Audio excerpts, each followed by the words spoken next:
विधानसभा में सदन की कार्यवाही शुरू होते ही हंगामा। विपक्ष ने बैकडोर भर्तियों और आउटसोर्स के मुद्दे पर सदन से किया वॉकआउट।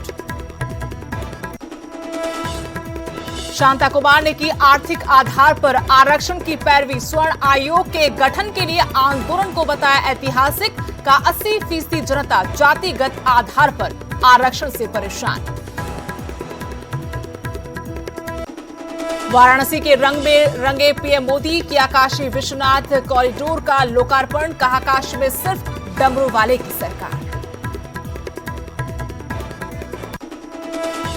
किसान आंदोलन खत्म होने के बाद खुलने लगे टोल प्लाजा। करनाल में किसानों ने खुद की शुरुआत। सरकार को हो रहा था लाखों का नुकसान।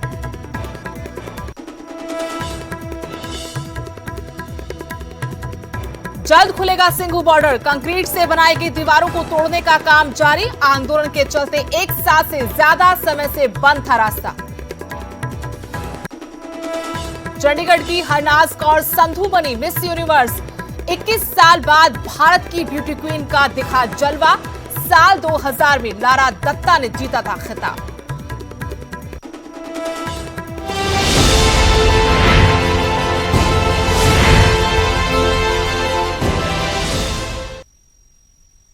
नमस्कार, स्वागत है आपका। आपके साथ मैं हूं तेज नैन मोर। बुलेटिन की शुरुआत करेंगे बड़ी खबर के साथ। हिमाचल विधानसभा के शीतकालीन सत्र में एक बार फिर से हंगामा हुआ। सदन की कार्यवाही शुरू होते ही हंगामा शुरू हो गया। विपक्ष ने सदन से वॉकआउट कर दिया। वेल में आकर विपक्ष के सदस्यों ने हंगामा किया और यहां आकर ये सभी नीचे बैठ गए। बैकडोर भर्तियों, आउटसोर्स मुद्दे पर यह हंगामा था। भर्तियों को लेकर विपक्ष ने स्थगन प्रस्ताव दिया था। विपक्ष का आरोप था कि सरकार चर्चा से भाग रही है, वेंटिलेटर पर है जयराम सरकार। ये आरोप लगाया विक्रमादित्य सिंह ने। उन्होंने कहा कि जयराम सरकार वेंटिलेटर पर है। विपक्ष का यह भी आरोप कि सरकार चर्चा से भाग रही है। विपक्ष चाहता था कि बैकडोर भर्तियों, आउटसोर्स मुद्दे पर चर्चा होनी चाहिए सदन में, लेकिन जब ऐसा संभव नहीं हो पाया तो उसके बाद विपक्ष ने जमकर हंगामा किया। और जानकारी अपडेट के साथ मेरे सहयोगी रणबीर जुड़ गए हैं। रणबीर, शीतकालीन सत्र में हमने जोरदार हंगामा पहले भी देखा, लेकिन आज जिस तरीके से बैकडोर भर्तियों, आउटसोर्स के मुद्दे को लेकर विपक्ष ने हंगामा किया, सरकार के सामने चुनौती बन गई। क्या जानकारी, क्या अपडेट? जी हाँ सुदेश, देखिए विपक्ष ने जो है नियम 67 के तहत जो एक स्थगन प्रस्ताव लाया था, चर्चा की मांग कर रहे थे कि जो ये भर्तियां हो रही है खासकर आउटसोर्स को लेकर, और उसके अलावा पुलिस कर्मियों पर जो है चर्चा की मांग की थी। प्रश्नकाल के साथ ही जो है शुरू में ही सदन की कार्रवाई शुरू होते ही स्थगन प्रस्ताव लाया था। लेकिन यहाँ पर जो स्पीकर हैं उन्होंने ये कहा कि जिन दिन सदस्यों की ये प्रस्ताव दिया गया उस पर चर्चा केवल जो है एक ही मुद्दे पर होगी। लेकिन यहाँ पर जो है विपक्षी सदस्यों ने 3 मुद्दे दिए हैं, तो नियमों के तहत जो है इस पर जो है चर्चा नहीं हो सकती। इस पर जो है विपक्षी काफी भड़क गए, काफी नारेबाजी होती रही और विपक्षी सदस्य हैं कांग्रेस के, वो जो है नारेबाजी करते हुए बेल में आ गए। बेल में आने के बाद जो है ठीक सदन के भीतर ही नीचे धरने पर बैठ गए।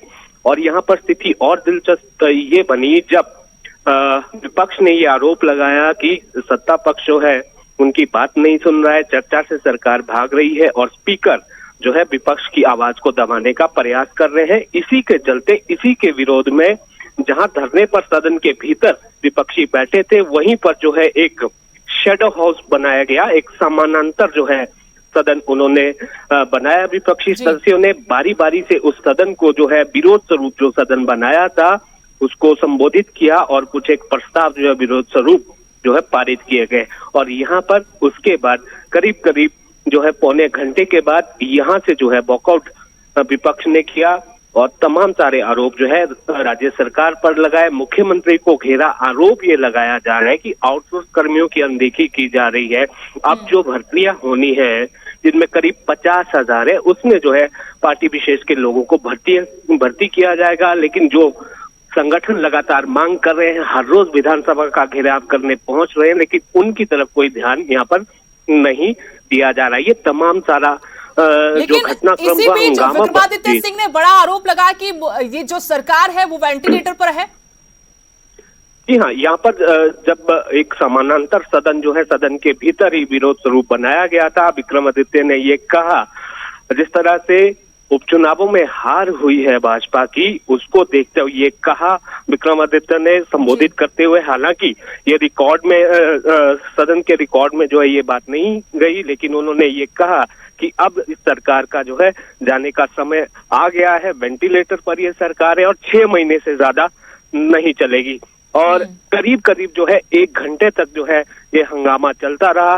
3 बजे के बाद जो है विपक्षी सदस्य सदन के भीतर पहुंचे। कुल मिलाकर हंगामा सुदेश जो है आज न केवल सदन के भीतर, सदन के बाहर भी देखने को मिला।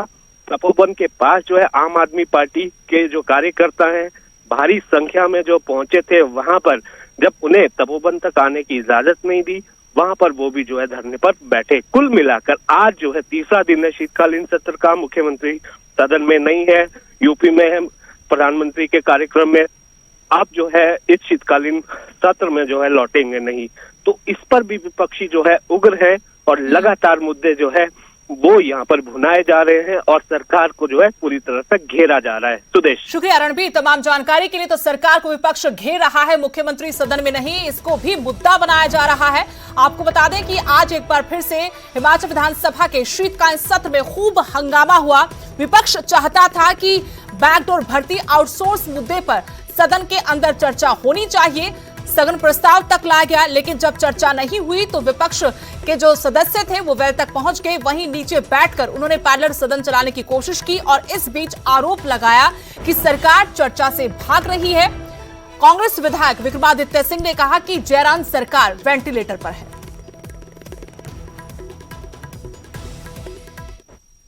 अगली एक और बड़ी खबर, पूर्व मुख्यमंत्री शांता कुमार का बड़ा बयान। उन्होंने कहा कि आर्थिक आधार पर आरक्षण के लिए आंदोलन होना चाहिए। स्वर्ण आयोग के गठन के लिए आंदोलन को ऐतिहासिक बताया शांता कुमार ने। कहा हिमाचल में ऐसा आंदोलन इससे पहले कभी नहीं हुआ। 80% जनता जातिगत आधार पर आरक्षण से परेशान है। इससे पहले भी आरक्षण को लेकर कई बार चर्चाएं शुरू हुई, लेकिन हमेशा सियासत जो होती है वो नफा नुकसान देकर होती है और इस मुद्दे को शुरू करना, छेड़ना, इस पर बहस करना कोई सियासी दल चाहकर भी नहीं करना चाहता। अब पूर्व मुख्यमंत्री हिमाचल के शांता कुमार बीजेपी के बड़े चेहरे हैं, उनकी तरफ से ये बड़ा बयान कि आर्थिक आधार पर आरक्षण के लिए आंदोलन होना चाहिए। स्वर्ण आयोग का जो गठन हुआ प्रदेश में, उसको लेकर कहा कि स्वर्ण आयोग के गठन के लिए आंदोलन ऐतिहासिक था। हिमाचल में ऐसा आंदोलन इससे पहले कभी नहीं हुआ। 80% जनता जातिगत आधार पर आरक्षण से परेशान।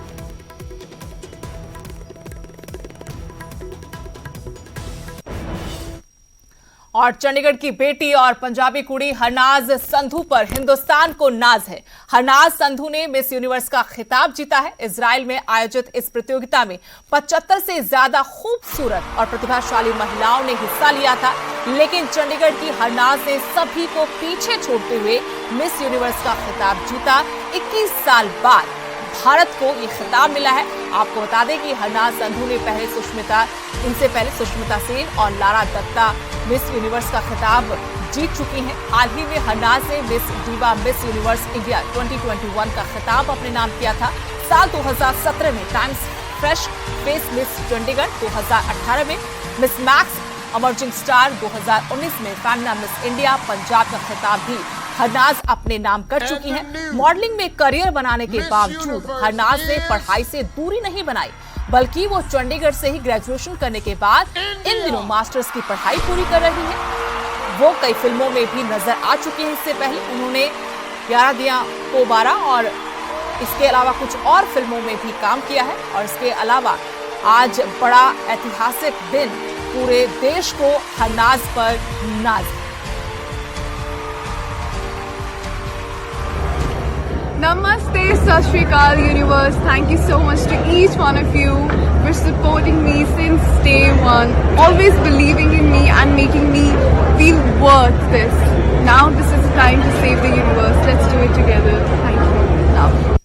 21 साल बाद ये मुकाम हासिल हुआ है और हरनाज के परिवार के साथ लाइव एक्सक्लूसिव तस्वीरें आप देखेंगे। हमारे साथ उनकी मदर मौजूद हैं और ये पहले अब तस्वीर दिखाएं हरनाज की। और वाकई नाम जो है हरनाज, यानी कि हर कोई नाज करे। हरनाज संधू ने जो मुकाम हासिल किया है बहुत ही काबिल तारीफ। 21 साल का जो सूखा था वो समाप्त किया।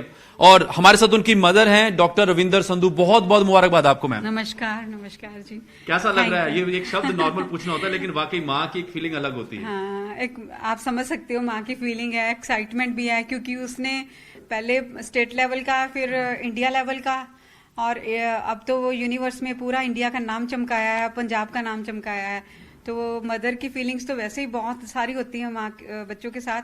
फादर हमारे साथ हैं, संधू जी मौजूद हैं। बहुत बहुत आपको मुबारक Sandhu ji. Thank you ji, thank you बहुत बहुत। और आपकी आंखें बता रही हैं काफी भावुक हैं आप। सभी लोग भावुक हैं। हाँ, काफी बड़ा। उसकी मदर को तो बड़ी मुश्किल चुप कराया था। खुशी में वो खुद भी रो रही है, चैनल पर देखो ना जब उसको। और ये है जिसके बारे में हरनाज पूछती है। ये उसका पेट है, ये हमारी फैमिली मेंबर ही है। उसको animal, she is animal lover. और वहाँ पे आई थिंक स्टीव ने उसको ये भी क्वेश्चन पुट किया था क्योंकि वो मिमिक भी करती है कि मिमिक लाइक अ कैट। तो मैंने तो खैर देखा नहीं, आई वाज इन गुरुद्वारा। उसके ब्रदर ने बताया कि उसने ये क्वेश्चन पुट किया एंड शी डिड वंडरफुल। उनके ब्रदर हैं हरनूर, वो भी मौजूद हैं। हरनूर, बहुत बड़ा मुकाम आपकी सिस्टर ने हासिल किया है। यस जी, बहुत खुशी महसूस हो रही है, बहुत ज्यादा प्राउड फील कर रहा हूँ एंड उसने बहुत अच्छी परफॉर्मेंस दी है। वो जरा मुंह मीठा तो और पंजाबी लोग हैं। आप तो भंगड़े के टीचर रहे हैं, आप भी भंगड़े के टीचर रहे हैं। तो ये देखिए, ये खजूरें हैं, इजराइल एम्बेसी ने आपको दी थी। इजराइल टूरिज्म वालों ने दी थी। मुंबई में जब मैं गई थी बेस्ट ऑफ लक करने उसको, तो टाइम नहीं था तो उन्होंने ये भेज दिया। पेरेंट्स के लिए बनता है। और आप भंगड़े के टीचर रहे, मुझे तो आपने बताया। तो ये बहुत, क्योंकि पंजाबी फैमिली और भंगड़े के बिना रह नहीं सकती मैम। एक आधा स्टेप आज बनता भी है। पंजाबी हो और भंगड़ा ना आता हो, ये तो हो नहीं सकता। सीधी तस्वीरें आपको दिखाते हैं प्रधानमंत्री नरेंद्र मोदी की, जो इस वक्त बनारस में मौजूद हैं। कि जिस परिवार में श्रद्धा के रूप में मां भगवती, विश्वास के रूप में महादेव, विवेक के रूप में भगवान श्री गणेश और पुरुषार्थ के रूप में भगवान श्री स्कंद यानी जो कार्तिकेय हैं उनका निवास हो, तो एक साथ ही इस परिवार में शुभ लाभ और समत्व आ जाता है। और शिव परिवार की अनोखी बात आप ये देखिए कि तमाम विरोधाभासों के बावजूद लौकिक धरातल पर जो हमें विरोधाभास दिखाई देते हैं, वो शिव परिवार में कैसे एकत्व को प्राप्त होते हैं, कैसे कल्याण को प्राप्त होते हैं, बहुत ही स्पष्ट तरीके से दिखता है। क्योंकि लौकिक धरा पर हम कभी भी जो मूषक है और सर्प है उसमें कभी भी हम दोस्ती नहीं देखते हैं, लेकिन शिव परिवार में ये दोनों ही एक हैं। लौकिक धरातल पर हम कभी भी वृषभ और सिंह में मित्रता नहीं देखते हैं, लेकिन भगवान शंकर के परिवार में वहां भी समत्व है। भगवान शिव के भाल पर चंद्रमा जिसमें अमृत का निवास है, भगवान शिव के गले में विष, हम अमृत और विष में हमेशा ही वैषम्य देखते हैं, लेकिन भगवान शिव के परिवार में अमृत और विष भी समत्व को प्राप्त होता है। भगवान शिव के परिवार में लौकिक धरातल पर जहां हम मयूर वाहन जो कार्तिकेय भगवान का है और जो सर्प है उसमें हम विरोधाभास देखते हैं, लेकिन भगवान शिव के परिवार में ये फिर से समत्व को प्राप्त हो जाते हैं। पूरे सृष्टि में केवल शिव परिवार ही एक ऐसा है जो समत्व की ओर आपको लेकर के जाता है, कल्याण की ओर लेकर के जाता है। एक बार फिर से भगवान शिव का जो स्वरूप है, जो कि विश्वास का स्वरूप है, भगवान भगवती जो कि श्रद्धा की स्वरूपणी है, भगवान गणेश जो अनुग्रह के रूप हैं, विवेक के रूप हैं, भगवान श्री स्कंद जो कार्तिकेय के रूप में हैं, वहां अगर सब ये हों, एक साथ हों और इस परिवार में हों, पूरी दुनिया को भारत परिवार कहता है, अगर ये सारे गुण एक बार इस पूरी धरा में फिर से अवतरित हो जाएं, इस पूरी धरा को काशी बनने से कोई रोक नहीं सकता, मोक्षदायिनी काशी खंड बनने से कोई रोक नहीं सकता है।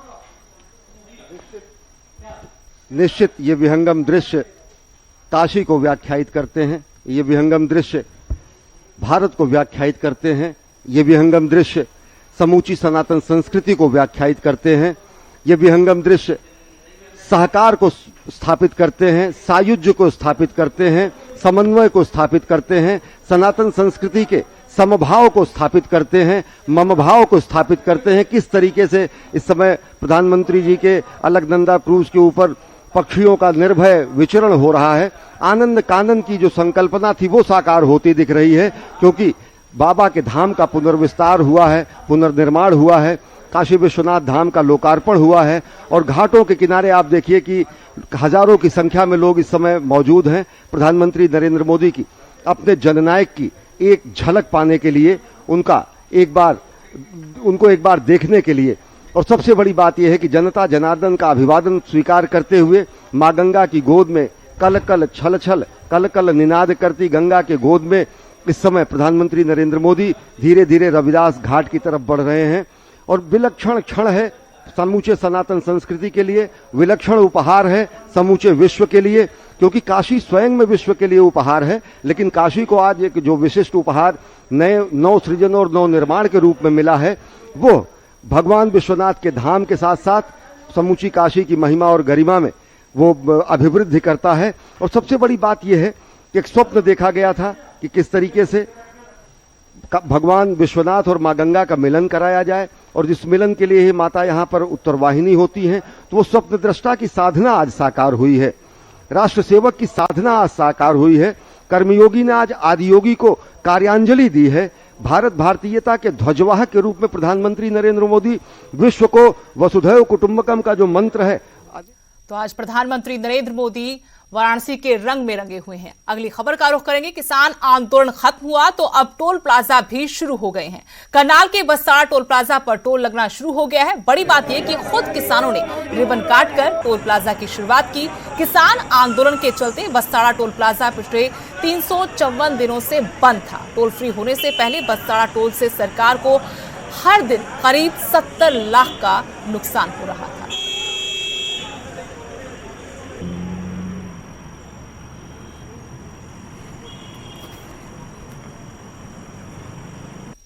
21 साल बाद ये मुकाम हासिल हुआ है और हरनाज के परिवार। पहले तो हम किसानों को बधाई देना चाहेंगे कि उनकी जो भी मांगे थी वो पूरी हुई हैं और अब वो खुश अपने घर जा रहे हैं।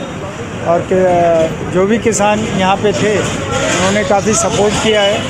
किसी तरीके की कोई असामाजिक गतिविधि नहीं हुई है और हमारे जो टोल प्लाजा के असेट्स थे या यहाँ पे जो थे किसी को कोई डैमेज नहीं हुआ है। तो एक शांतिपूर्ण तरीके से सारी चीज़ें निकली हैं। एक व्यवस्था है, सरकार की एक व्यवस्था है, वो दोबारा से कायम हो रही है। बाकी कंपनियां तो बदलती रहती हैं। टोल का हमारा कोई परमानेंट एक कंपनी नहीं है, तो कभी 3 महीने के लिए, कभी 1 साल के लिए, इस तरीके से देते रहते हैं। तो कंपनियां कोई ऐसा एक कोई कंपनी नहीं थी जिसको लॉस हुआ है।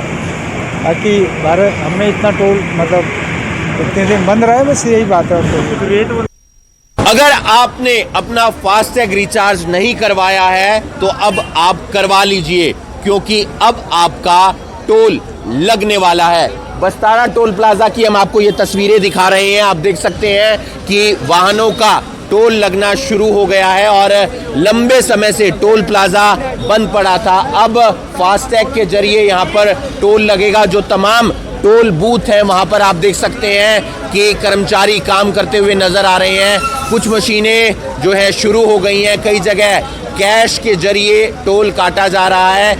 तकरीबन 1 साल हो गया था टोल प्लाजा किसान आंदोलन की वजह से पूरी तरह से बंद था और ऐसे में अब जो शुरुआत हुई है वो बस्ताड़ा टोल प्लाजा की हो गई है। किसान यहाँ पर पहुंचे थे। किसान जब पहुंचे उसके बाद यहाँ पर जो है टोल की शुरुआत कर दी गई है और यहाँ पर तमाम किसान नेता हमारे साथ मौजूद हैं। क्या कुछ कहना चाहेंगे? टोल प्लाजा की आज शुरुआत हो गई है। देखिए एक साल तक इसको बंद रखा, किसान धरना यहाँ चलता रहा, लंगर भंडारे यहाँ चलते रहे और इतिहास में इस बस्ताड़ा टोल का नाम दर्ज हो गया है, क्योंकि आंदोलन की कई रणनीति यहाँ से बनी। कैमला कांड जो मुख्यमंत्री खट्टर का हेलीकॉप्टर घेरा था, उसकी रणनीति यहीं से इकट्ठे होके गए थे। उसके बाद लाठीचार्ज यहाँ हुआ जिसमें एक किसान भाई की शहादत हुई और काफ़ी सैकड़ों घायल हुए। 1 साल तक इन्होंने हमारे साथ कोऑपरेट किया। आज हमारी सभी मांगे पूरी हो गई हैं, इस कारण से हमने इनको छूट दे दी है। अपना टोल प्लाजा की शुरुआत हो गई है, रिबन काट लिया गया है और भी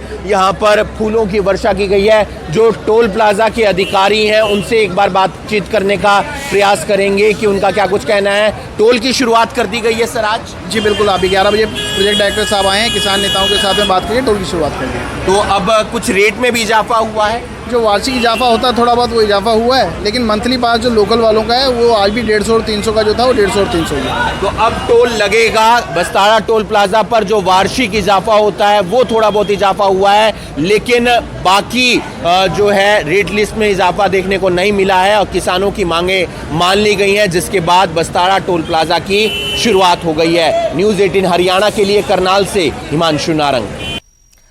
वहीं सिंघू बॉर्डर को भी खाली करने का काम जारी है। दिल्ली सिंघू बॉर्डर पर बनाई गई कंक्रीट और लोहे के सरियों से की दीवार को तोड़ने का काम चल रहा है। उम्मीद जताई जा रही है कि जल्द ही इस दीवार को यहां से हटा दिया जाएगा। एक बार फिर से आवाजाही शुरू हो पाएगी।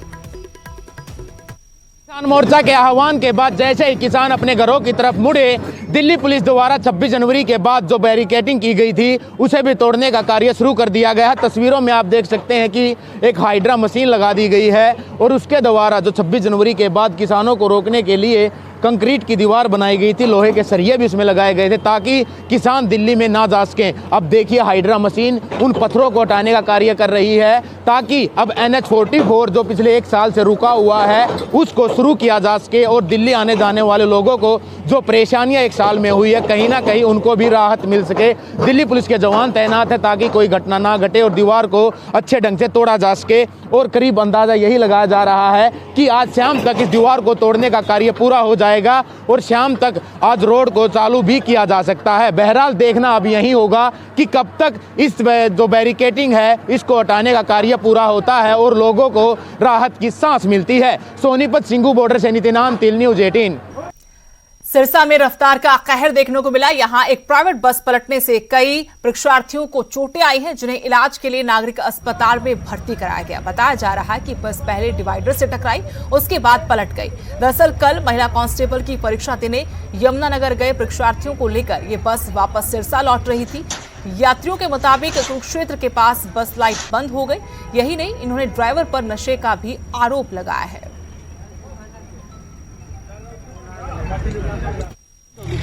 एक होटल में रुके थे, वहाँ उसको बोला था भी आप गाड़ी मत लेके जाओ, हम सवेरे चले जाएंगे। इस टाइम मतलब करीबन 7 बजे तक चले जाएंगे, कोई बात नहीं है। फिर उसने वही बात जिद करके बोला कि नहीं मेरी गारंटी है, मैं चला जाऊंगा, लेके जाऊंगा आराम से, कोई दिक्कत नहीं है। अचानक ही वैसे ही पता नहीं लगा हमको, हमें नींद आ गई थी, सब बस वाले सुते गए थे। उसने बोला आवाज लगाई थी सिरसा आ गया, सिरसा वाले खड़े हो गए। जैसे सवारियाँ सारी अपना अपना सामान समेट रही, इतने में ये प्राइवेट बस है, थोपला ट्रेवल्स प्राइवेट बस है। ये इनके पेपर, बच्चों को पेपर दिलवा के आ रहे थे यमुनानगर साइड से, तो ये महाराणा प्रताप चौक पर पहुंची तो डिवाइड पर गाड़ी ये चढ़ गई और इसमें 70-72 सवारी थी, जिनमें 10-11 लड़की और उनके फ्रेंड्स को चोट लगी है। सभी को हॉस्पिटल में भेज दिया है, एम्बुलेंस बुलवा कर। केरल में बर्ड फ्लू के मामले सामने आने के बाद हिमाचल के ऊना में भी हाई अलर्ट जारी कर दिया गया है। बर्ड फ्लू से निपटने के लिए पशुपालन विभाग ने रणनीति बनाई है। वहीं वन विभाग के साथ भी संपर्क किया गया है। पशुपालन विभाग ने तमाम पोल्ट्री फार्म संचालकों को अलर्ट करना शुरू कर दिया है। दरअसल हर साल सर्दियों का जब मौसम होता है उस वक्त ऊना के कई जगहों पर आने वाले विदेशी परिंदों के चलते बर्ड फ्लू की आशंका बनी रहती है। पशुपालन विभाग ने तमाम पोल्ट्री फार्म संचालकों को निर्देश जारी किए हैं कि पोल्ट्री फार्म की मुर्गियां विदेशी परिंदों के संपर्क में ना आ पाएं। और अभी के लिए इस बुलेटिन में इतना ही। नमस्कार।